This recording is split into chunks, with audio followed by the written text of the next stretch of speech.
How do we, sorry.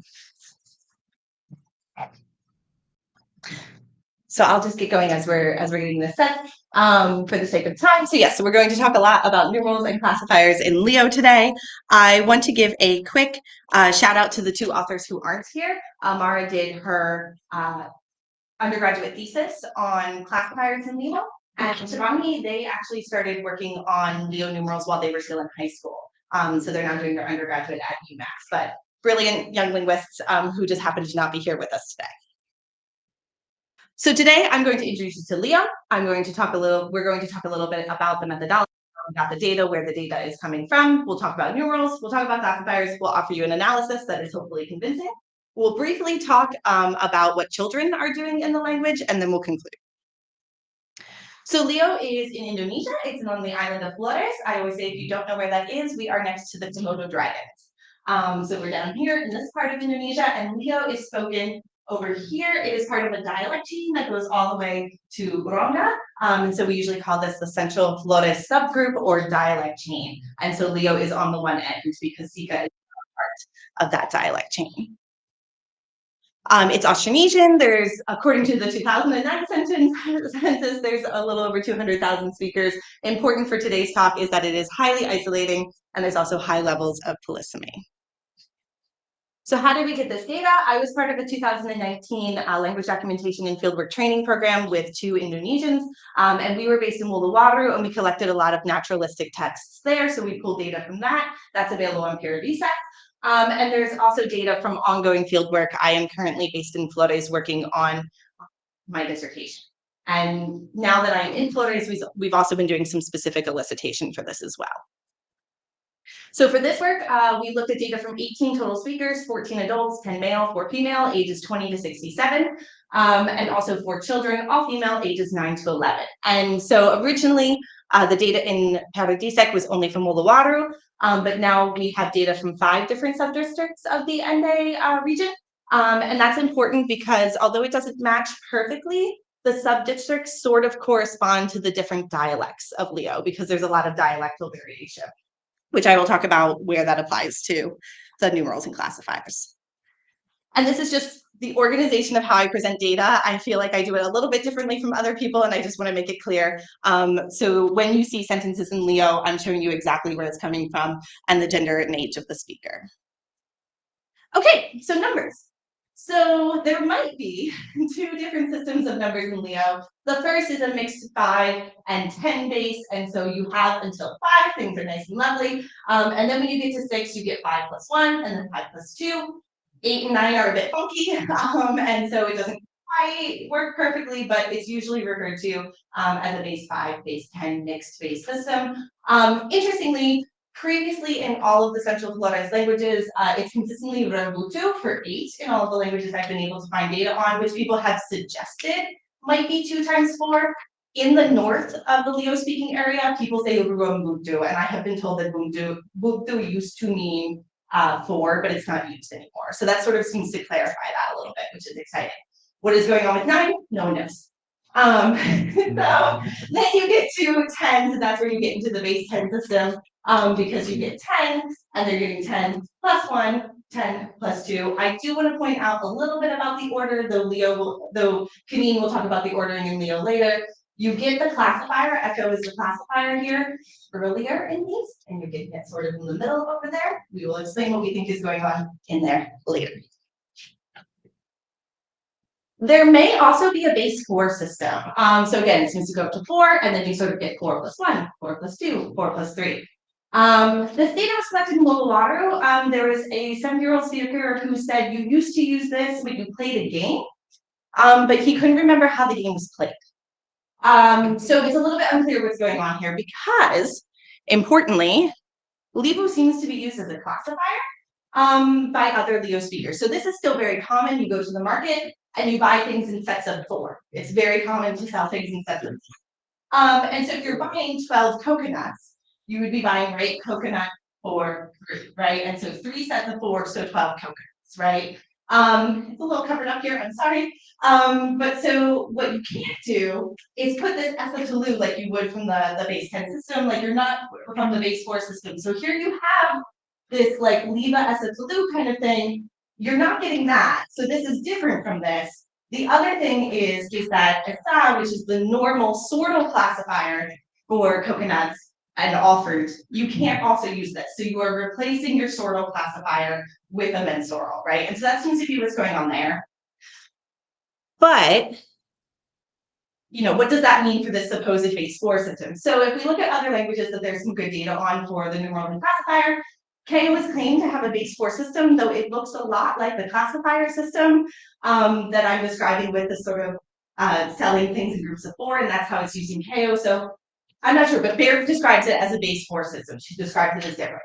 ARCA has some data on Rook, which has a baseless counting system that goes up to 20 and is only used in games. And this story is very similar to what I experienced, where somebody remembered there was this game, knew how to count, couldn't remember how the game was played, right? So it's a very similar story to what I'm experiencing. So where I stand now, and people can argue with me if they would like, I'm open to discussion, but where I stand now is that Livu is a classifier, but then somebody used that classifier to create a number system that was used in games, and then that game has since been lost to time.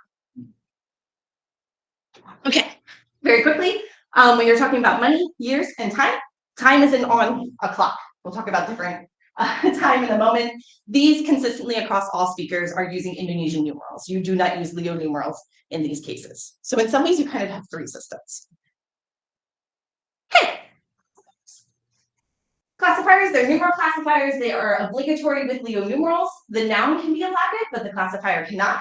So here we have an example where you could have sapi or cow included in the sentence, but the noun has been elided here because we already know from context that we are talking about cows. So we're able to get rid of it. What we can't get rid of is echo, the classifier. You can't get rid of that. And thus far, we have identified 40, 19 sortal, and 21 mensural classifiers. This list is probably not exhaustive. I keep coming across new ones. I was just doing some transcribing earlier today and came across a new one. So we're probably going to keep coming across those, but that's what we have so far. So just a couple of examples. Here's some sortal ones. You have them for humans, for animals, for seeds and such as well. I like that there's 2 for human. There doesn't seem to be a distinction as to whether when you use emu and when you use either kolo or holo. This is just a difference of dialect. There's K dialects and H dialects, so that's what that is. But I like that there's 2 for human. And so we have a whole bunch of sortal classifiers. We also have quite a number of mensural classifiers. So I have just a few examples here. I do want to highlight the weaving. So there's a lot of mensural classifiers related to weaving, and these are only known in weaving villages. If you are not living in a weaving village, you are not familiar with these classifiers. Okay, and some classifiers seem to be both. So you have fi'i, which means plate. So if you have a certain number of plates, you count it by fi'i. And then if you have a certain number of plates of something, you also count it by fi'i. But you can contrast that where you are counting spoons, like actual physical spoons, you are going to count that by or, which also means fingers. So anything that's kind of like long and small stick-like in the kitchen is usually counted by that. But then if you have a spoon of something, you're going to count it by la. We do have a couple of loans from Indonesia. So far, I've only observed this in the mensural.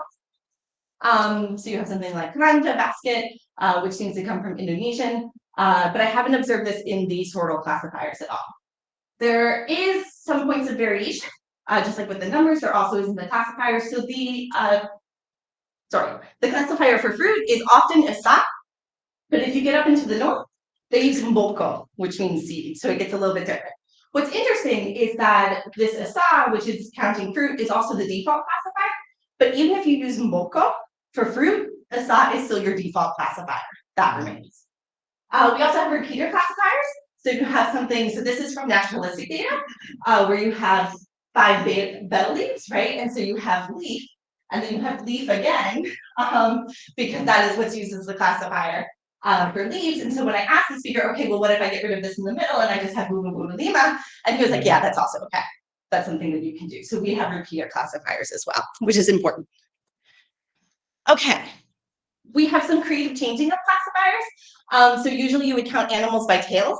However, if you have an animal that can speak in a story, no longer are you going to count that animal by a tail. Instead, you're either going to use friend or head, because now that animal has human qualities. So you're going to show that in the classifier as well. And this is consistent across the stories that we've collected. We very, very rarely, except from children who maybe aren't using it correctly, people usually use the human classifier for animals that speak. Okay, and then time is a little bit funky. This is naturalistic data. I'm not going to focus on it as much, but what is going on with time? Again, this is not time on a clock because that's Indonesian, but it's the number of days, weeks, or years. The classifier remains obligatory, but it is also obligatory to drop the noun, which is kind of interesting. So if you wanted to say 25 years, right, you have Mulurua, which adds up to 20. Then you have year and you have 5, right? And so Hiva means year, and it is also the classifier for year.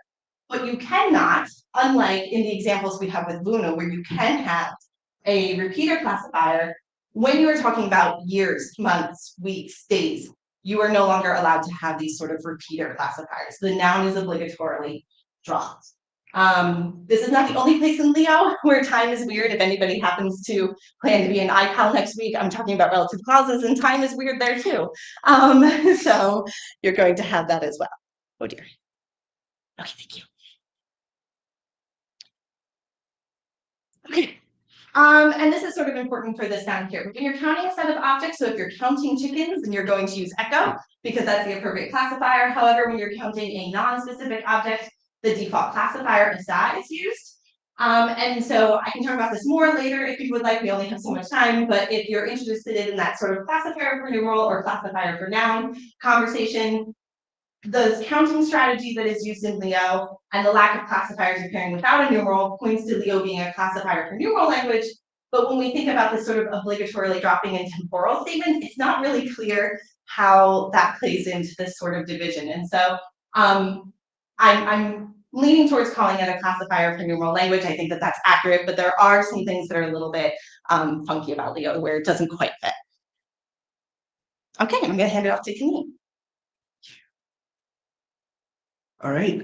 For my part, I'll be talking about the constituent order and the positions of classifiers and also how we represent them in the syntax. Okay. So let's look at 15. Right. So in 15, the constituent one classifiers, holo, right? You see that the classifier comes after 1, right? But in 16, when the numeral it's not 1, but it's 7 in this case. The constituent lima rua, right? It's 5, 2, so that's 7. When you have 7, the classifier has to come before the numeral 7, right?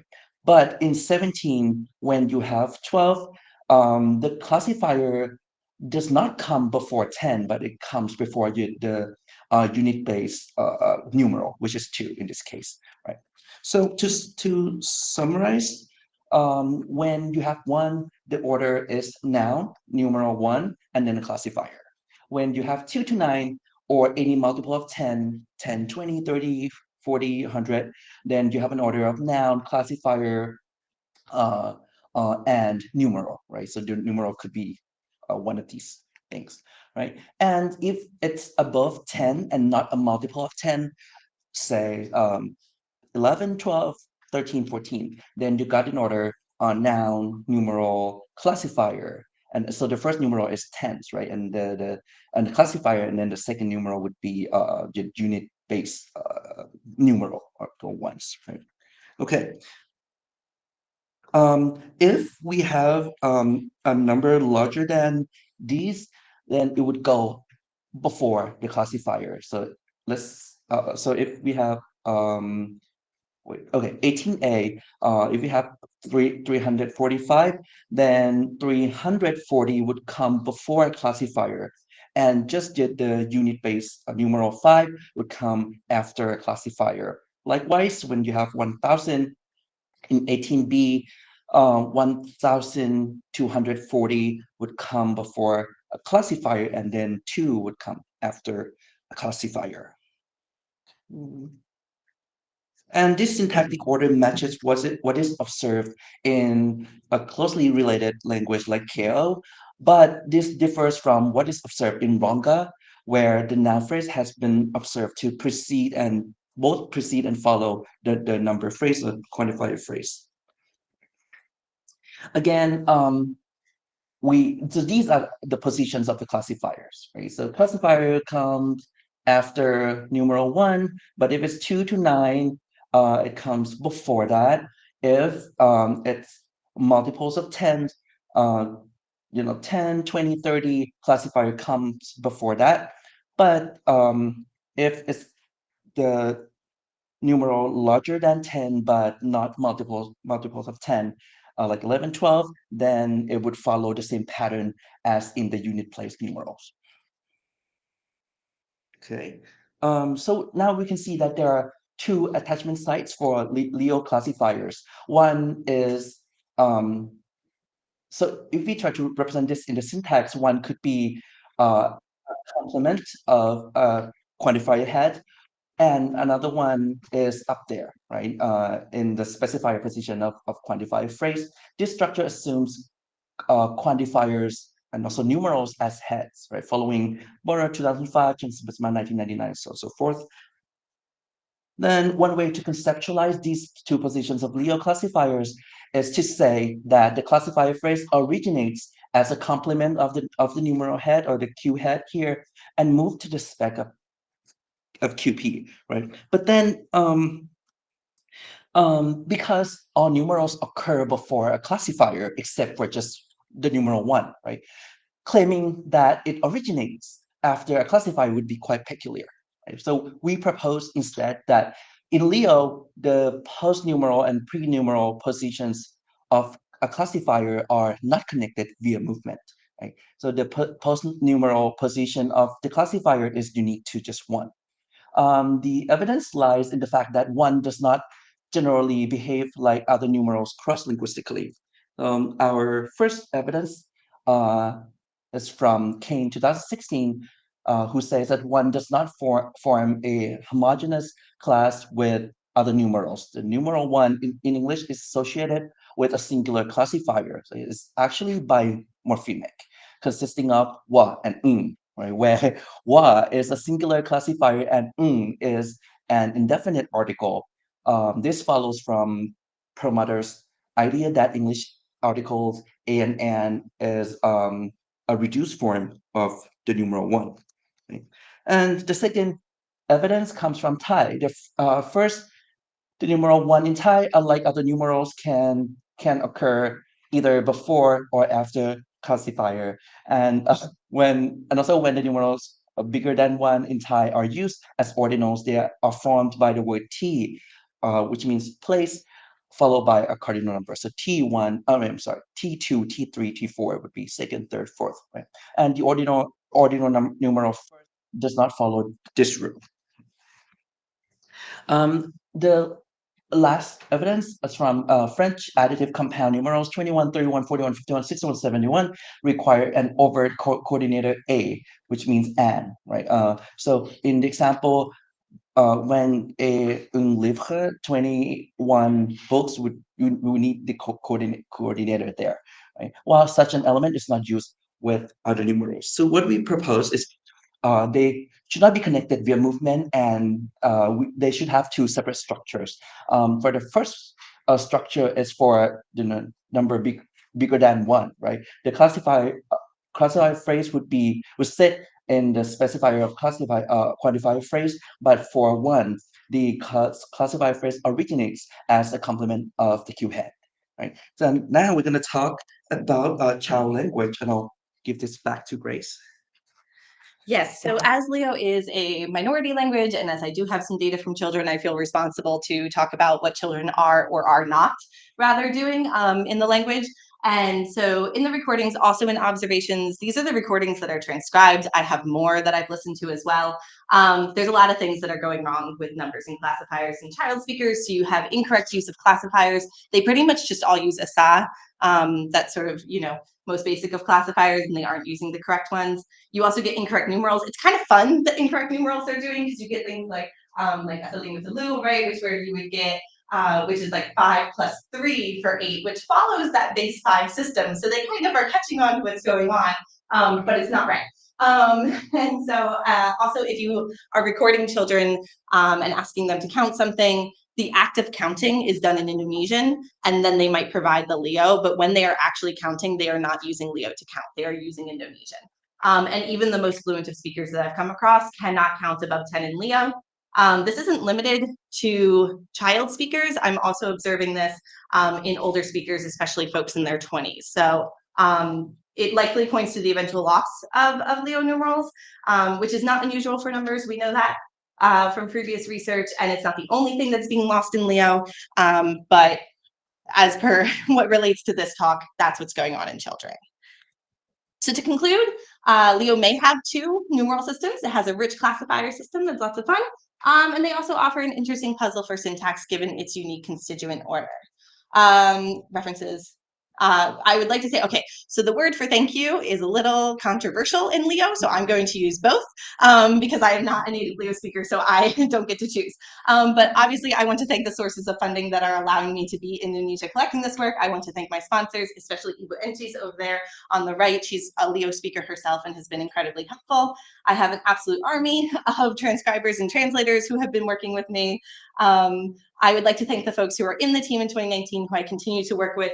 Fortune is currently my research assistant and accompanies me on most of this, and this work would not be getting done without her. And of course, to all of the speakers who have shared their time and knowledge with us, we would like to extend our thank you. So, latu olahraga.